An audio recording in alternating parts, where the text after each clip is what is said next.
Hello，大家好，又到了今天晚上啊，今天几号啊？我都忘了4月30号啊，4月最后一天，星期三晚上的那个直播啊，今天我们决定了给大家做一个直播啊，因为很多的网友我不知道你住在那个地方，明天是不是假期？很多网友明天是不用上班的啊，今天时间比较充裕一点，所以我们来做一个直播啊，也是2个星期多了没给大家来在直播里面相遇那很多呢。收到很多的网友的问题啊，有些是问美债的，有些是问其他的啊。今天晚上其实是准备了满满的这个内容给大家啊，所以呢，一开始我们也来做一个投票啊，我们看看这个你想听哪一个多一点啊？那当然了，新同学新网友朋友也可以打个招呼啊，告诉我你是在哪里的啊。旧的网友我们的习惯都是在这里 ，Hello Hi 好，我看到好多人已经在打招呼了啊。新的朋友也介绍一下你是住哪里的那明天放不放假我不知道我明天肯定会工作因为星期五晚上的 GMT 我们还会风雨无改这个是不是公众假期跟我无关的当然呢，明天香港的股票一定不会跌，我保证你不会跌。OK， 也是个笑话了OK，那大家如果是想听美债多一点的。有很多人说美债到了7月份很多到期了这次中国不买啦，会不会他没有人买啦有一个违约的机会呢？我有一些数据可以给大家看一下所以呢，如果你想听多一点的深入一点的，那就麻烦大家打个 A 还有呢，就是现在关税战这个特朗普每天都有新东西那到底到最后。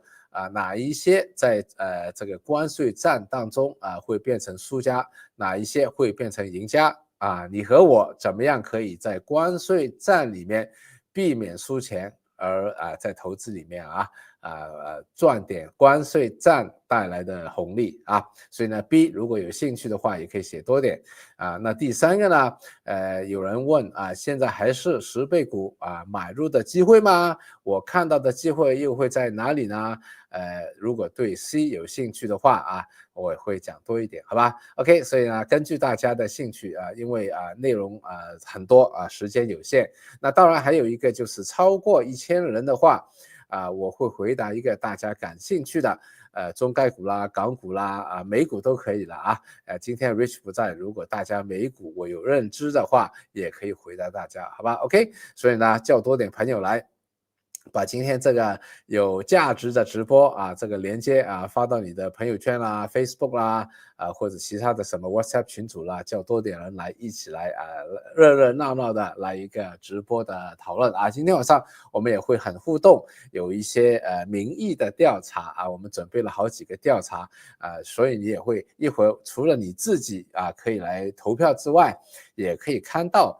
其他的人是怎么样我们来做一个小型的一个调查比市场的分析员更早的看到一些信息，好吧？看到一些信息可能会使你在投资里面有先人一步的去把握一些机会，或者避开一些不要买的股票所以呢价值满满记得留到最后记得留到最后，还有一个好消息要给大家 ，OK？ 好。那我们首先来 update 一下我看看好多人都有找要 A 那既然是这样呢，我们 A 也讲一下然后 B 也讲一下首先我们来 update 一下关税战关税战特朗普我在这里写亲弟因为有一次我的一个 YouTube 视频被台湾的某一个平台借去转载了。然后下面的留言说我是大陆的粉红什么什么原来我不知道台湾人好像不喜欢这个起码在那里的留言说说不喜欢我说特朗普是大陆的，好像有敌对的一个但是呢，我们香港很多人都是这个或者中国大陆全世界很多地方都是用特朗普的那就不要特朗普还是川普了这是英文叫 Donald Trump，OK， 那我就把他香港人叫Trump 啊，OK， 我就把它 Emperor Trump，OK， 就亲帝啊，我觉得这个蛮好的啊，侵略的侵啊，它是个侵略的大帝，叫 Trump Emperor Trump，OK， 啊。我不知道你喜不喜欢，也可以告诉我，在留言区告诉我喜不喜欢啊。OK， 给大家 update 一下啊。好了，关税战清帝不断的在退让啊，我在4月7号的时候给大家做过一个 YouTube 的直播，当时呢就说了有5个可能性，而在4月9号的时候，我们 GMT 内部有一个深度这个在探讨的时候我也说到。第3个可能性的这个机会是最大的啊，第3个可能性的机会，还有第6个可能性，我是在4月9号的直播里GMT 的里面还讲到了第6个，所以是第3个可能性和第6个是同时发生，而第3个可能性也是这个可能性是最大的啊。那如果第3个可能性就是川普开始顶不住了要退缩了要让步了。那这个时候股票市场就会涨好多啊。那当然大家如果记得的话，4月9号我讲完那个 GMT 之后，那天晚上11点左右香港时间11点左右，就美国的早上11点左右，川普特朗普亲帝就突然之间这个宣布了缓了全世界除了中国之外90天的一个关税放缓期这个延迟了90天，所以当天晚上呢，美股是涨了18%， 10%，OK， 那所以呢，第一个最新的特朗普又开始把这个汽车的关税有一些减免了，或者是让步了不要双重的这个征税了。而且呢，在美国的汽车啦等等啦，也有一些退税的优惠在2年内发生那具体的我都搞不懂了，真的如果是做进口企业的，美国进口企业的，真的可能要找一个专人来跟这个政府海关打交道那我们作为小股民最关心的就是这个股票涨，对吧？所以呢，我们看到美股最近是涨了蛮多的。自从4月9号之后，基本上是大涨小回，反弹了好多，把之前跌下来的反弹了好多那非常好。我们去年12月Rich 一直在警告我们这个美股要小心啦我自己也觉得美股太贵了去年12月开始，我们就尽量的把子弹留回来资金留回来所以呢4月9号的时候4月7号、8号、9号我们都买了一点一会儿会给大家看一下，我们买了一点也赚了一点钱当然我们的网友不知道你们有没有赚钱，有的话也可以在这里分享一下你们的喜悦的这个消息那赚了钱当然开心了那所以我们要分享一下，好吧 ？OK， 那好了。那这个4月9号，我们当时讲了好几个股票这个我们看到好几个股票，大部分全部都涨了那当然了，整个股票市场涨了，对吧？那其中我们有分析到美股的苹果 Apple 当时说到这个已经是严重的超卖了。超卖了。如果大家有跟我学过选股5部曲的话，我们在第4步何时买入的时候选股5部曲是我们的框架我们会看一些技术指标。好的股票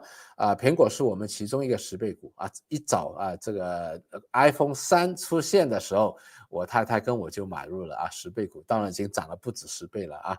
那所以呢，如果用选股5部曲做一个框架的话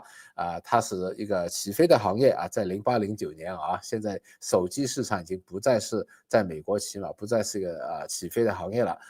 那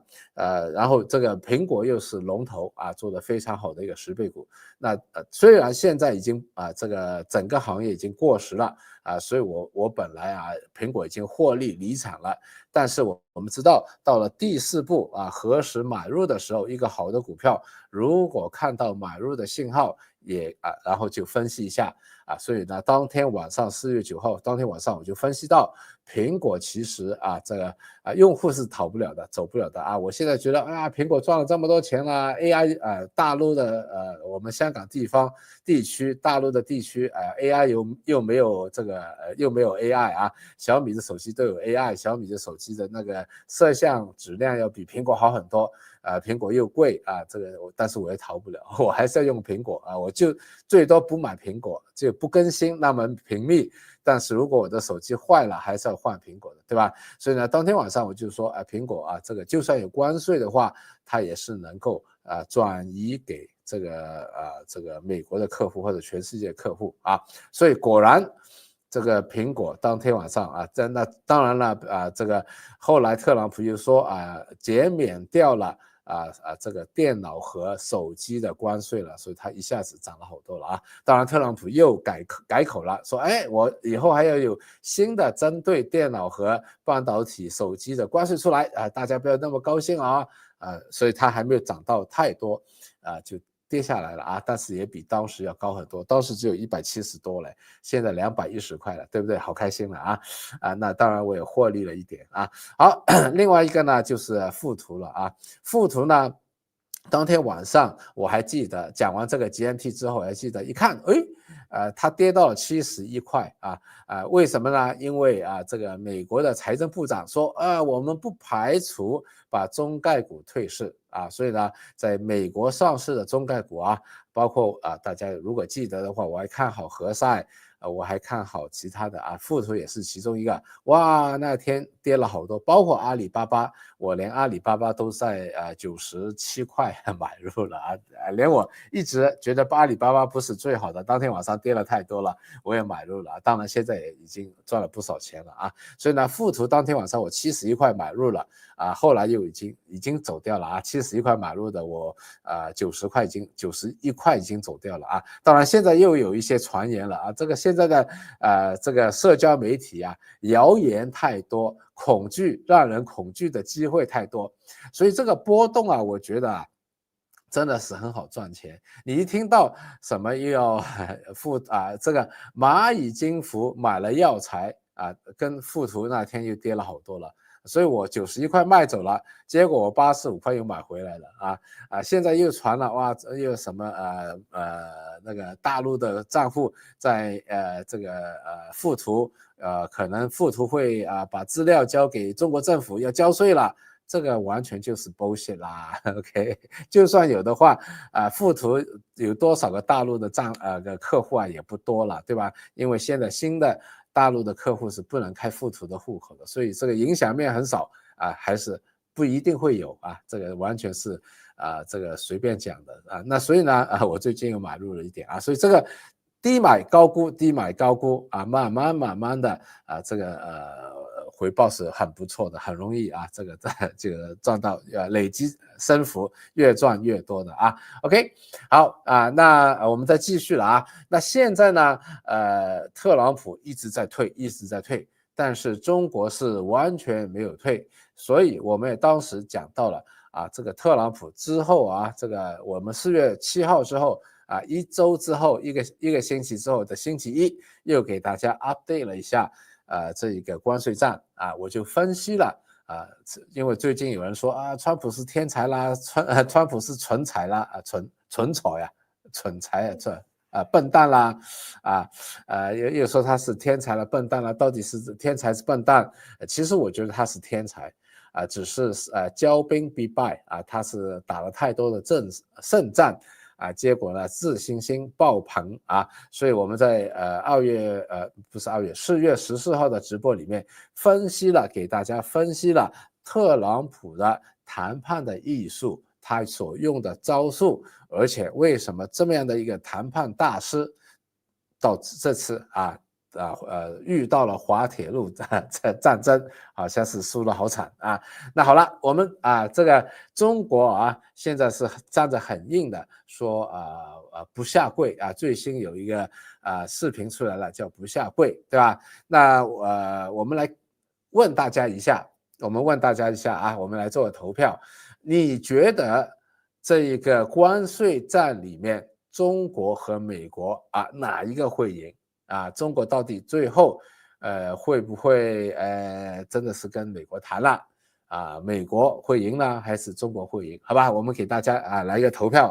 10秒钟的投票，大家所以如果你是在错过了直播看重播的话，也可以在留言区里面留个言也可以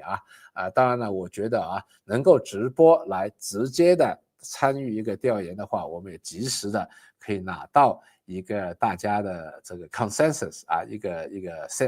这个调研的一个结果，好吧 ？OK， 那我们最后5秒钟，5、4、3、2、1 ，OK， 我们有没有结果？结果是什么？结果我看到是91%说美国会输中国这个91%重新来从91%说中国会赢，8%说美国会赢 ，OK， 只有1%说2个国家都不会赢OK， 91%说中国会赢你们哪里来的？吃了什么药这么厉害说91%说中国会赢OK， 其实我觉得这也是这个习近平说的中国官方的说的这个关税战一定是双输的。OK 所以只有1% 的人说美国没赢，中国也没赢91% 的人说中国会赢，我觉得怎么可能会赢呢？对不对？你们看了熊猫大战这个老鹰太多了OK 不会的啦不要做阿 Q 了，不要看的 AI 的那个熊猫太多了那当然了，中国最近也出了一个影片，说中国不退，中国不跪不退也是之前我们也讲到引用了毛泽东说一直要打到完全的胜利但是我觉得这个肯定会中国损失会大于美国 OK 双输。美国的通胀会上去，美国的企业的盈利会倒退，美国经济会衰退，是的但是呢，中国会更惨失业率更高。今天这个美国的财政部长说中国已经顶不住了当然这个都是隔空的对话，心理战但他说的也是有点道理的，中国的出口肯定会受损，肯定会不同程度的会有一些这个裁员失业率上涨那当然了，中国现在在其他方面用积极的财政政策和宽松的货币政策官方的这2句话所以不是我说出来凭空说出来的，他们在用财政政策和货币政策来来补贴或者是来这个 remedy 来解救这个出口业的萎缩那如果我们看最新的今天最新的中国的 PMI 这个采购经理指数的话，大家看了外面的传媒真的是乱来的这句话你懂吗？我不懂4月份降至50.4，低过预期的49.9，这个你懂吗？怎么会降到50.4，是低过预期的49.9，是不是所以现在传媒的指数真的是非常的糟糕的那50.4呢，的确是真的最新的 PMI 我在不同的 source 看到50.4，比上个月是下跌了0.8所以我们已经看到了4月份中国的采购这个制造业采购，因为他们采购原材料才能去做生产的，所以是第一时间已经反映出来了，中国的制造业正在萎缩 OK， 但是呢我个人觉得如果只是跌了0.8%，其实不是低过预期的，是好过预期的，好过预期的这个数据了，只跌了这么多这么一点点而且最重要的是，这个 PMI 还是高过50，大家可以记一下，帮我写一下，50以下代表萎缩，不太好，50以上代表还可以啊。那3月份的时候，中国的 PMI 是特别的高，所以从3月份的高的 PMI 跌下来是正常的啊。那为什么3月份会高呢？因为大家都预测关税要来了，所以来不及做，赶快做，做完之后赶快发货。所以3月份的 PMI 是特别的高啊，到了4月份回归正常跌下来啊，所以呢，这个中国的经济一定受影响，已经看到这个数据受影响了啊。当然，我们再查一下英文的媒体CNBC 啦、CNN 啦这些美国的媒体就借着这个机会就说了，哇 ，take a big blow， 好像是好大的灾害来了，drop to a 2-year low。不会 2-year low 啦，50点是怎么会是 2-year low， 对吧？所以呢，3月份的时候是51.2是特别高的2-year low 2年前中国还在疫情封城的时候跌的不得了的低对不对 ？OK 所以这个当然我们要知道关税战中国一定会有这个损失的所以大家要买中概股、港股的话，不要盲目的乐观。OK， 记住不要说700-800，你不是看好中概股、港股的吗？不要盲目的乐观但是 on the other hand， 另外一方面，中国有更积极的财政政策和更宽松的货币政策。我们也看到中国的习近平李强都不断的在带头出来讲话，后面也有具体的政策出台所以有些股票会受惠，有些股票真的会受影响那到最后如果有时间的话，我可以讲一下我觉得哪些行业会受惠，好吧 ？OK， 所以留到最后了那我们又回到了美国那现在我个人觉得中国跟美国谈判短期内是不可能的。美国整天说，哎呀，在谈电话，在会议这个中国不吃你这一套sorry， 对不起，这是电话录音say sorry 了 ，OK 这些都是网络上的笑话但我觉得要谈的话不可能为什么呢？中国一向就说你要互相尊重、平等就是把你的关税线变成0，然后呢，不要再说什么被我们骗了等等怎么了好好的跟我们谈。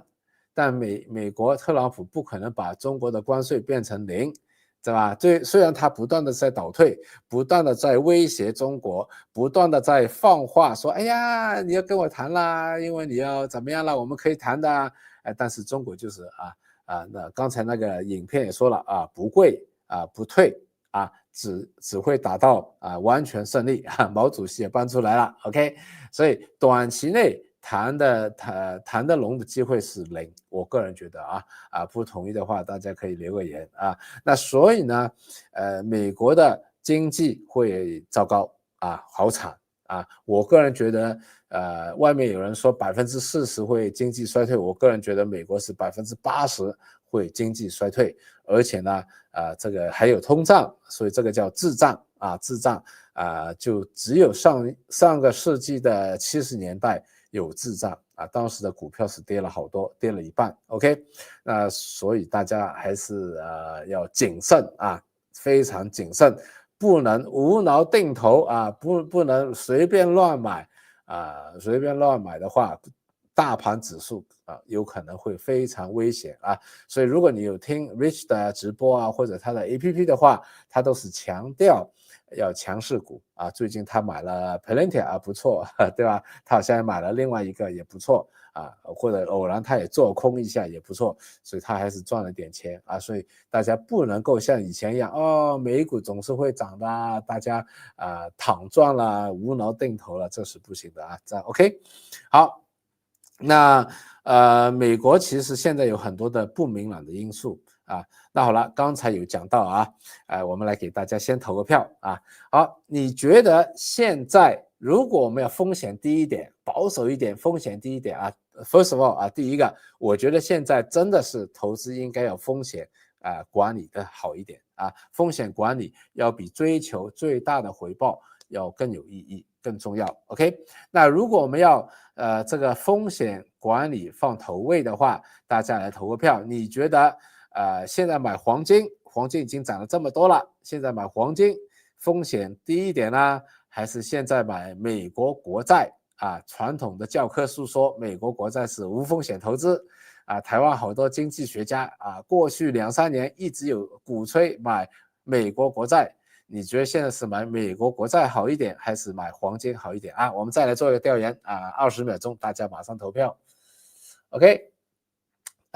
投完之后我会讲一讲我的看法了啊，大家来投个票。OK， 第一个投票啊，感谢大家。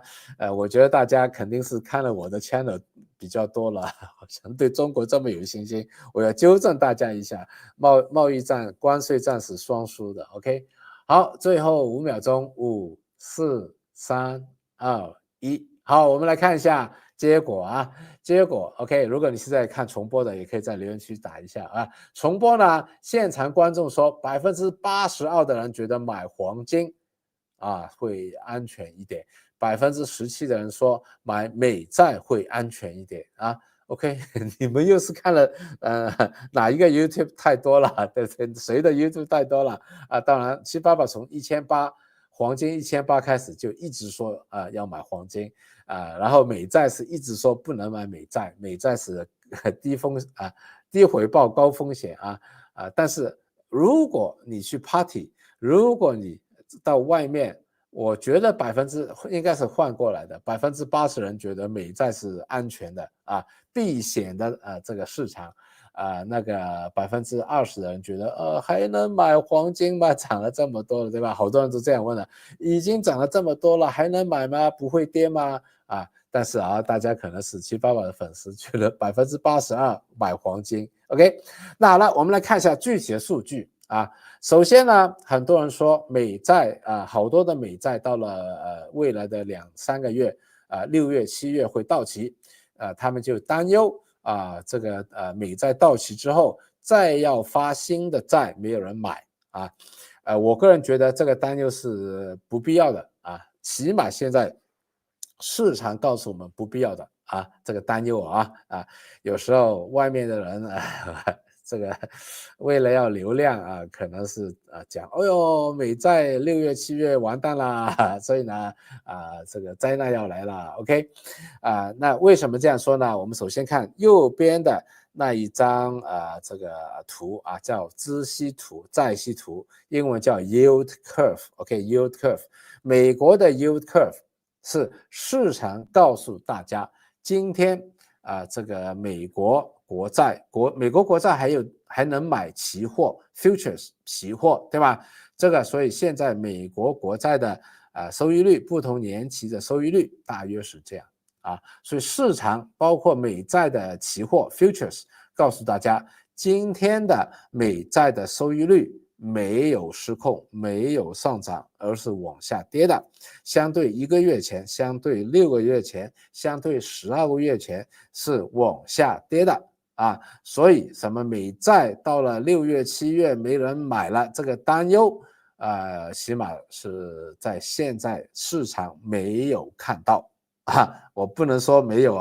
但起码在现在没有看到。如果你真的觉得哇美债7月份6月份没有人买了，好悲哀了，说这个人的我敢赌他敢不敢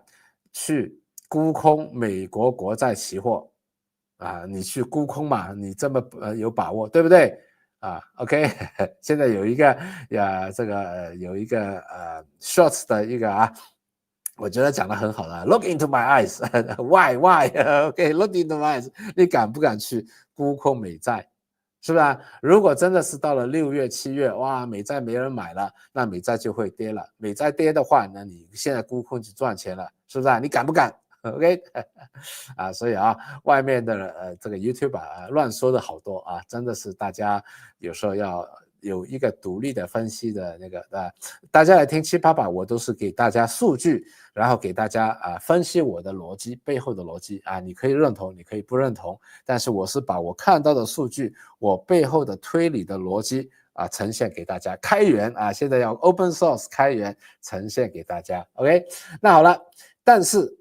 但是很大的一个问题，的确美元有一个危机，美国的债务也有一个危机这个危机不一定是6月到7月爆发，起码这个市场是没有看到，美债市场是没有看到6月7月美债没有人买了所以这个但是长远来说，美元这个债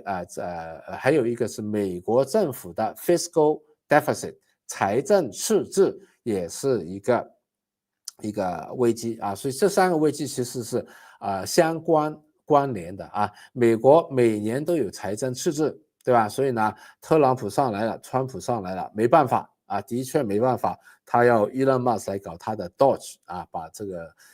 财政的开支要大幅度的削减。拜登政府用钱用多了，也正是拜登政府用钱用多了把美国的经济撑起来了吃了兴奋剂撑起来了。所以拜登欠下的债，现在特朗普要首先把他的开支减下来，第二个要把在拜登之前，当然也有他在之前的特朗普欠下来的美债要开始还了这个利息支出是越来越多的，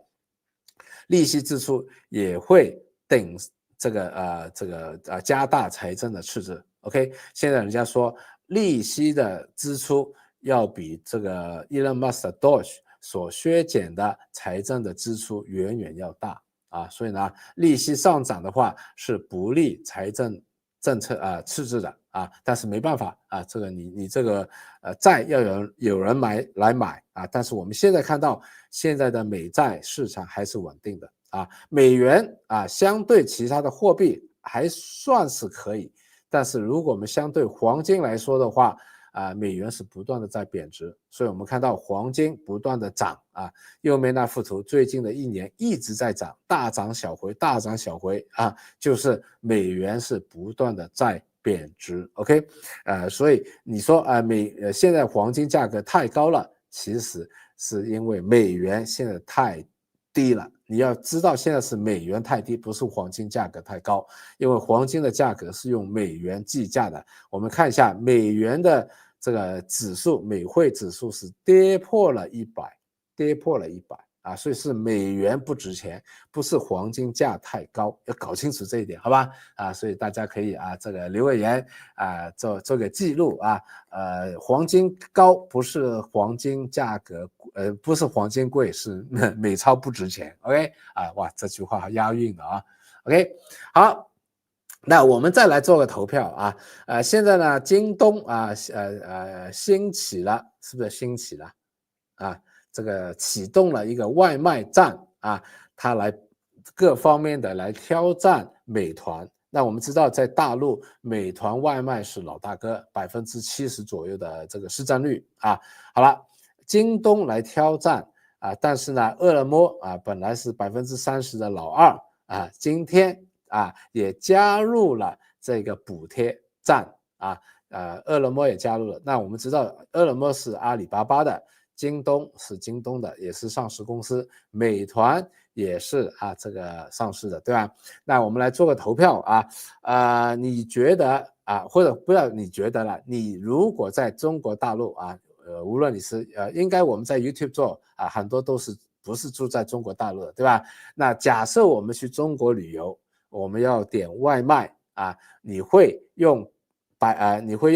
这个饿了么呢，还是美团呢，还是京东呢，还是不点我就不点外卖我直接去吃，好吧？我们来再做一个投票，因为这个一会儿我会讲这个饿了么还有京东还有这个美团的股价到底现在跌够了没有或者还会跌多少所以我们首先来看一下大家的投票最后10秒钟给大家看一下，我喝杯水，喝口水。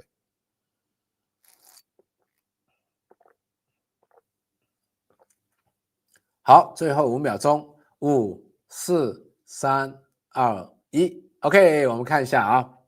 好，那现在2024年的市占率大约美团是50%，所以呢，这里只是做一个简单的投票的话，58票投票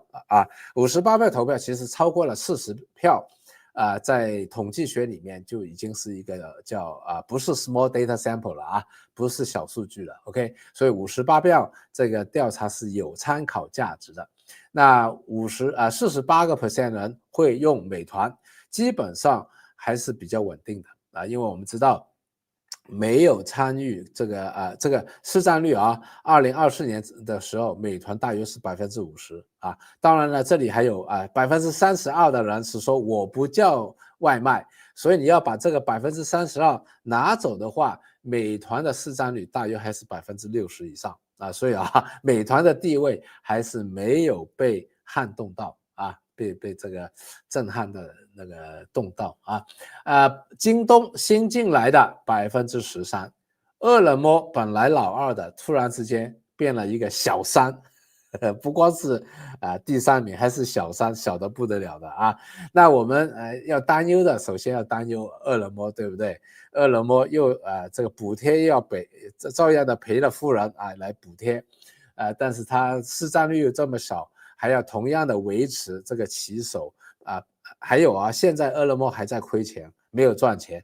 所以之后也会成为阿里巴巴的另外一个包袱，还会继续亏钱。所以为什么阿里巴巴的股票大家还是要小心一点？就是第一个，饿了么也会开始亏钱了好，当然了，饿了么对整个阿里巴巴来说还是比较小的但是也是一个包袱那我个人觉得呢，京东是我们最近 GMT 有做过一个深度的一个外卖站的一个分析所以我对这个行业也是有点了解的。我上个星期也直接到了中国大陆来访问了一些人，做了一个调研京东为什么要做外卖啦，等等等等我个人觉得京东做外卖。这个不看好不看好所以呢这个不要买京东股票这个比较风险大亏损会很大而且要比较这个它的原因起因是出于一个 desperation 绝望的一个最后的挣扎，所以京东不太好 OK 那美团呢，我觉得美团现在股价by the way 右边那张图如果大家看得到的话，蓝色那条线是京东的股价，红色的那个阴阳烛，红绿的阴阳烛是美团的股价，基本上在过去一段时间都是一直在大跌小涨大跌小涨，到现在已经跌了28%了这里写错，上面写了25，其实最更新的一下的话是28 ，OK， 上面写了25，写这个是错的OK， 这今天又跌了一点跌了25%是什么一个概念去年美团是赚大钱的我们经常说哇，美团赚暴利嘞，王兴暴利嘞，赚了这么多钱嘞。整个美团不光是外卖，整个美团不光是外卖整个美团赚的钱，去年赚的钱的8倍，在股票市场里面蒸发了那我们知道买股票其实是买公司未来的盈利所以你说有没有跌过头？大家有一个 common sense 尝试来讲一下，对不对？有没有跌过头？不可能，一个外卖的业务，美团还有到店服务，还有其他的那个闪购啦，买菜啦，这个共享单车啦，对吧？一个外卖业务的，就算你现在不赚钱了以前赚大钱了，你现在不赚了，甚至有点亏损了，把美团去年的利润的8倍给蒸发掉了。所以你觉得股价有没有跌过头？大家可以在留言区写一下 ，OK？当然了我个人觉得股价是跌过头的，但是来听788的人的直播的人数不多，会思考的人数也不多只是哇又补贴了，哇惨了，哇完蛋了，哇韭菜了怎么样了，对吧？所以股民的恐惧是股价跌的原因不是因为美团真的是他会赚少了钱，甚至有可能要打这个价格战亏钱好像也难一点，我没看到，但赚少钱肯定的了啊，要补贴的话，对吧？但赚少了钱，就算有亏损了，会不会把去年盈利的8倍在市场上蒸发掉？我觉得有点过分了吧，对不对啊？但是只要市场有更多的股民恐惧，急着要去卖，这个股价还是有下跌的空间的。OK， 所以呢，大家看看有没有机会等到一个好的价格来捞底啊。那我个人美团是18年我就开始，它上市我就开始研究，也是我最看好的10倍股。早年就看好了，19年就看好了。当时我记得我是43.2块买入的，43块2开始买啊。后来当然有一直加码这样啊。那美团，这个我写错了，不是附图啊，用错了这个图这个不是附图啊，我放错图了。这个美团是我一早就一直累积有买所以呢累积的盈利还是很多很多的非常多的丰厚的盈利的。那它如果跌到了某一点的话，我会把这些累积的盈利又回去捞底当然具体的捞底的策略我在公开场合不鼓励大家买这个讲个别股票，因为我觉得不懂投资的人千万不要买股票，先学习大家有听过我直播多的话都应该经常听到我讲，你要先投资要投资先求知不懂投资不懂股票的人去买是很危险的但是我在 GMT 里面上一次的 GMT 有具体的讲了捞底的策略到什么时候怎么样去买OK， 所以不懂的话就千万不要乱买那我这里我就谈了，上次我到台湾呢那个有一个访问的人问我了，富人跟穷人有什么分别我觉得思维上有很大的分别我就举个例子普罗大众等着打外卖，哇，外卖打折了，补贴多了，好开心啦，叫外卖了，对吧？股神喜欢投资的人我叫外卖省得了多少钱，对吧？但是股价便宜了美团股价便宜了，哪一个股票的包括之前说中概股要退市，这个股价便宜了，我就好开心了，对吧？我71块买附图的时候就好开心了所以呢，我是等股票打折扣OK， 还有就是富人是富人学习就不会等了学习不会等了，为什么？你看在4月14号的时候，大家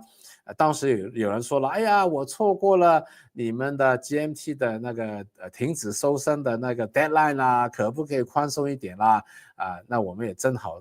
这个 system 这个太多人报名了 system 有停过一下，结果就说延期到4月18号。结果到了4月18号的时候，也有很多人报名了，但之后还有好多人说，哎呀，我又没报名了，怎么办你看看我们4月18号在我们的 GMT 里面，不光有7八把了，还有一个新加坡的导师，还有 Rich 3个导师给大家讲了。当天晚上 Rich 给大家讲的 Palantir 当时多少钱大家应该你如果眼睛好的话90块当时只是90块，今天的 Palantir 多少钱100多了，120了，对不对又涨了好多了所以当时整体的美股都不太好，但是这个 Rich 就告诉大家Palantir 所以又把握到了，对吧 ？OK， 所以呢我不知道你明天劳动节有没有假期我们香港又有劳动节的假期，又有佛诞的假期，对吧？假期不要出去逛街啦，逛街没有长远来说没有什么好处的了，对不对？没有什么提升自己的所以呢我觉得这个建议大家5一劳动节的话，你不想永远做劳动工人的话那就装备自己我是这么多年来从来没有放过5一劳动节。特别是5一劳动节，我是不放的，绝对不放的，因为我不是工人所以呢我就是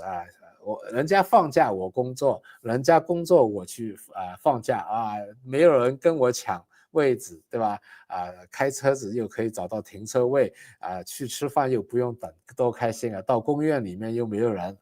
所以你不想永远要上班的话，那是我送给你的一个免费的公益课啊，大家可以看一下啊。其实呢我们之后会讲到10倍股啊，很重要，我会讲到10倍股啊。现在先邀请大家啊，如果你已经看过的话，再看一次，对吧？时间有放假的话，再看一次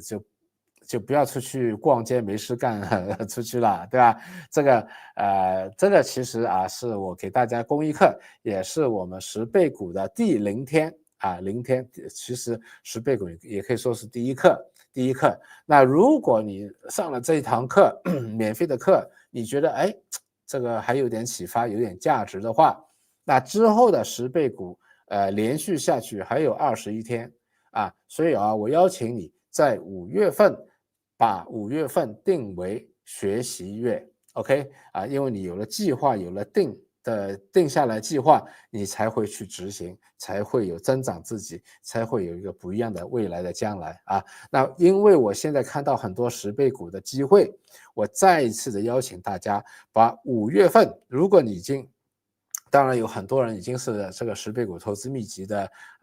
学生在这里了再看一次，对吧？我们线上的课程看无数次都是同样的，都不会另外收费的，再看一次，里面很多框架，这是我30多年包括以前 MBA 还有麦肯锡做咨询顾问，还有这么多年自己做生意总结出来的这个如何快人一步找过市场，找到10倍股的投资秘籍所以很多的 business model 的 case包括你做自己生意都会有启发当然了，我们这里还是从投资者的一个角度来寻找10倍股10月份不是10月份，5月份来学10倍股 OK， 那之后我们还有个好消息好消息来了就是呢，我们现在会更新4个案例，对吧？这4个案例我估计月中会更新所以如果你今天马上报了名，马上21天开通给你，你要现在去看我们的案例，有5个案例的话到了下半个月你会有4个更新的案例，那你其实是看了9个案例了，对吧？突然之间你学习的案例分析的这个课程多了4堂课这个有第一个好消息。第二个好消息呢我当然大家学了这个10倍股投资秘籍之后，有可能会有一些问题这个以前当然在 GMT 里面大家有什么问题可以及时的问我，但是现在 GMT 已经关门了，不收新的学生学员了，对吧？你错过了 too bad太可惜了，对吧？所以呢，我们在10倍股投资秘籍学完了之后，5月31号下午我们会开一个 Q&A， 你学了之后有什么问题可以来问包括这些框架怎么应用在这只股票怎么应用在那只股票如何去看这只股票那只股票都可以问我都会回答大家所以这个价值真的很难得我把5月31号下午留出来给大家，所以呢，新同学今天报名的或者老同学都可以老同学我们有好多的老同学都可以回来这个回看。把5月份回看这个课程，然后到5月31号的时候，我们来一个 live 的 Q&A， 好不好 ？OK， 好了最后最重要的一个了OK， 这是今天晚上最有价值的OK， 当然了如果够1000人的话，我还会回答大家一只股票那小米呢，是我也是18年同期上市的时候，跟美团一样，同时看好的两个10倍股。OK， 小米当时16块上市，我没有马上买，我是什么时候开始买呢？我是8块多的时候开始买的，8块多，然后之后涨到了大约30块的时候，我第一次全放掉了留下一点点全放掉了。OK， 8块买。12块买了最多，8块买到12块买，然后就慢慢卖，所以到30块放的时候平均涨了2倍，结果呢它又跌下来了，跌下来呢我就慢慢的把之前卖走的赚了那些资金又买回了小米那后来呢小米的车成功的推出了，当时我记得我还在西藏玩，我就赶快跟 GMT 的同学说小米车成功了4月初的时候应该是去年4月初的时候，当时是15块涨到了17块，我说赶快买啦，那个17块啊，现在当然涨到了56的时候，我说现在可以获利走一点了所以很多人是赚了3倍走的 ，OK， 那后来呢？跌到了所以大家看到红色那一点是我叫大家走的时候，我先叫大家走，再自己走的风格很高不是说我走了叫大家走了，我是先叫大家走，所以股价有点跌下来了，再我自己走所以我在54的时候有走过一点结果跌到了这个小米的车出了意外。我觉得小米车出意外不一定是小米车不好了，可能是那个 driver 那个司机这个开得太危险了，对吧？所以当时我就趁雷军我觉得这个小米被人家攻击的时候，摸黑的时候，我要支持他一下，我就买了2手买了2手之后，结果关税战来了，我又买多了1手当然了，我买多了1手超越了我的资产配置，所以它在涨回来的时候我又卖走了一点，已经赚到了30%多了那今天小米最新出来了，哒哒，我说了好久好久的小米会做 AI。小米果真的它是请了 DeepSeek 的那个第2个版本的这个最重要的一个员工去那里DeepSeek 又是开源的，所以小米出来了一个叫 Mimo 是推理大语言模型开源的，正式的公布了所以今天的股价，小米的股价是涨了5点几个%所以我个人觉得小米真的好厉害就这样当然现在股价已经涨了这么多了已经是超越了它的内在价值了。我们之前有讲过给大家分析过计算过小米的内在价值，现在是超过了。但是呢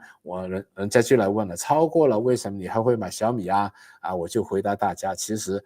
我们计算的是小米现有的业务，但是我们没有计算雷军的这个品牌价值，还有这个或者是雷军的价值，还有是小米可能是最后会受益这个中国的 AI 的那所以当天晚上4月9号当天晚上，我们也说到小米有可能是受惠中国的 AI 的发展。OK， 那好了，我最后一个调查来给大家调查一下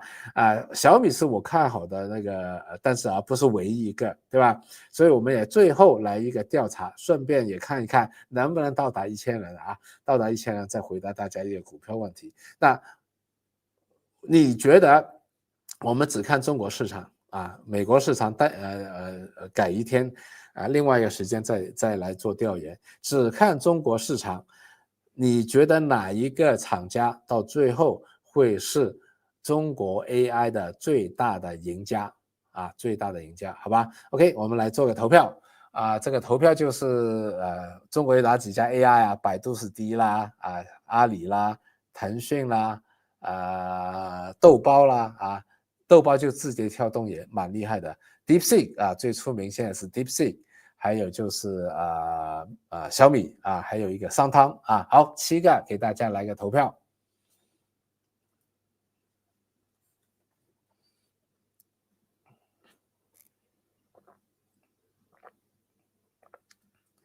好，10秒钟，我看到投票搞定了我们的团队打字打得好快。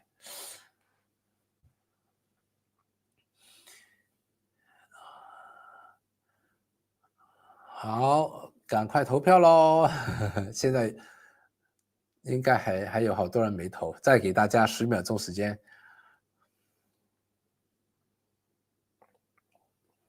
好，最后5秒，5、4、3、2、1，哒哒！哦，原来只能投几个对吧？所以有个其他，有没有最后的那个结果出来？我都看不到哎。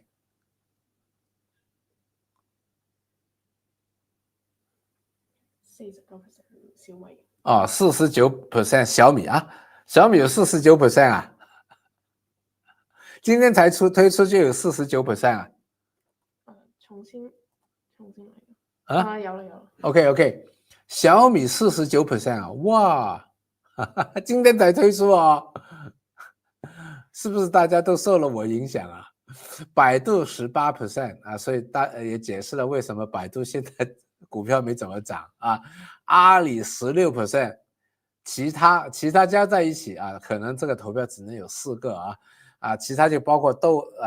字节的豆包、腾讯、商汤加在一起还有 DeepSeek 才只有16%啊。Oh my god 那看来小米的股价可能还会涨哦。好啊，那当然了，未来没有发生啊，这个而且 AI 是发展的太快了，我们谁都不知道，对吧？但起码这里给大家看到一点，起码股价是反映的投资者用钱去做的投票，是不是啊？我们在这里投票不用钱的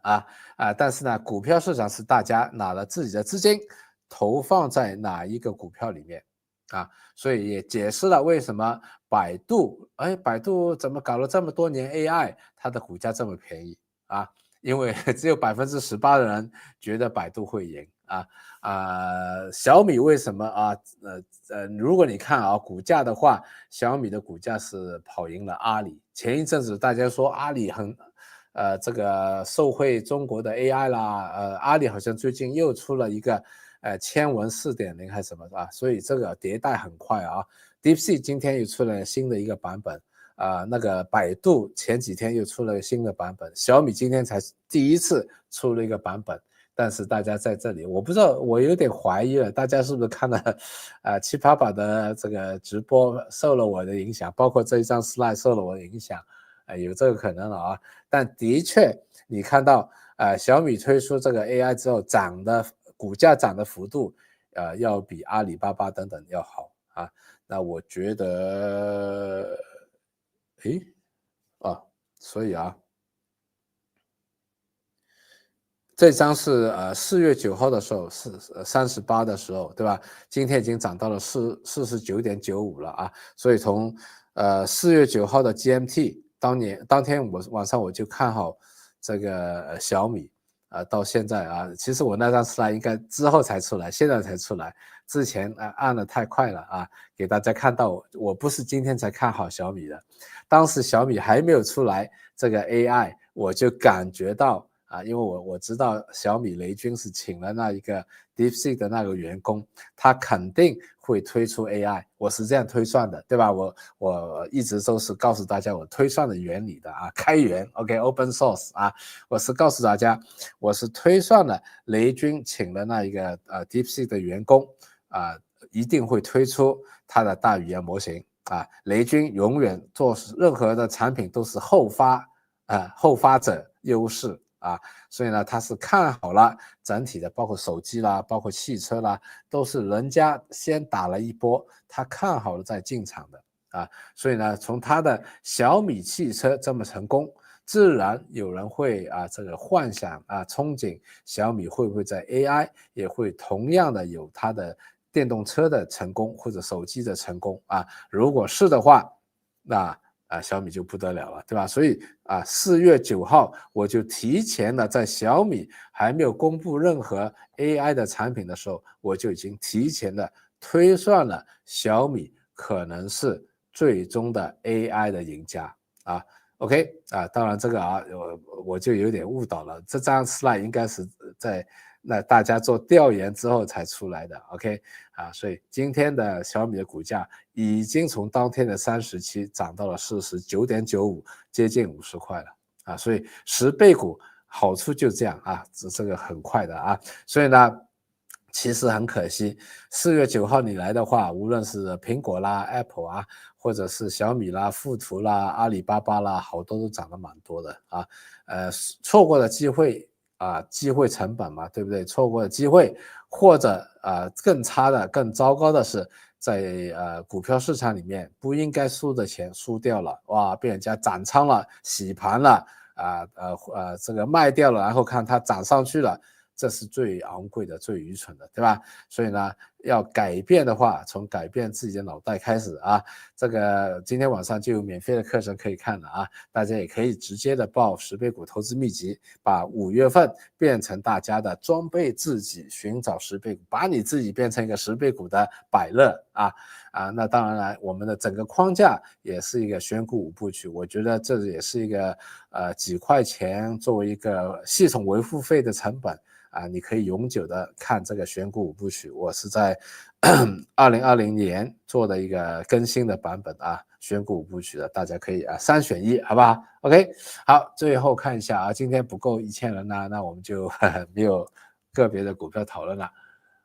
今天时间也差不多了1个小时